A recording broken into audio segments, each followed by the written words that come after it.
Well, it's interesting, Emily, that you mention about you can get so much information from the internet because absolutely we can.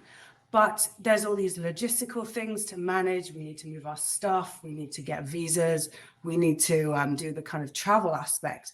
But I think a lot of people underestimate the psychological impact that it has to move somewhere else. There are many things that come up for people. It's good you mentioned adaptability because this flexibility, adaptability, I think is held as like the number one trait that's likely to make you successful in your transition. I think there's an old stat, I haven't checked the recent figures, but it was something like 10 to 45% of US people who were relocating as expats did not have a successful transition, didn't manage to stay as long as they intended to. And I think sometimes we keep one foot in the other country. We don't properly cut ourselves and really immerse ourselves in the new culture. And that can maybe be something that comes up as a problem for people. But I think loneliness and isolation can be an issue. We can be unclear about our identity. You kind of want to retain the thing that makes you unique and your understanding of your own culture. Yet it's so important to integrate and adapt with the people that are hosting you where you've become a foreigner so that you feel connection.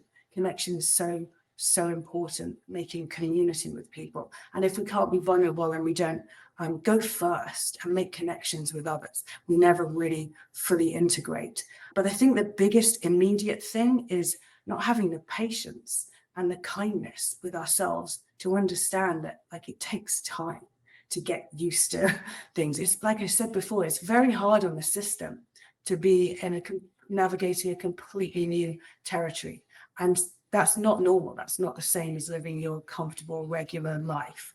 So having rituals can be important. It may be that you just have rituals and structure, like you take a shower at the same time every day, and you kind of have the organized way that you begin your day, and that's a given, and that's one structure that you put in place. Like organizing one room when you've moved to your new place so that it feels comfortable. You have like somewhere as a refuge that you can go and find kind of inner sanctum so that you can go back out and meet the world afresh again. So, I mean, that's a good tip.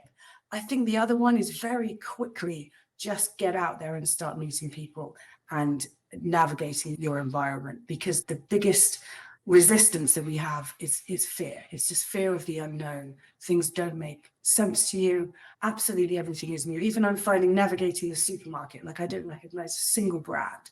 And it sounds so small, but when every single aspect of your day is all new, I mean, it takes a toll. So be patient with yourself and kind to yourself, and maybe expect that it's going to take a lot longer for you to actually really integrate and feel at home than you'd expected.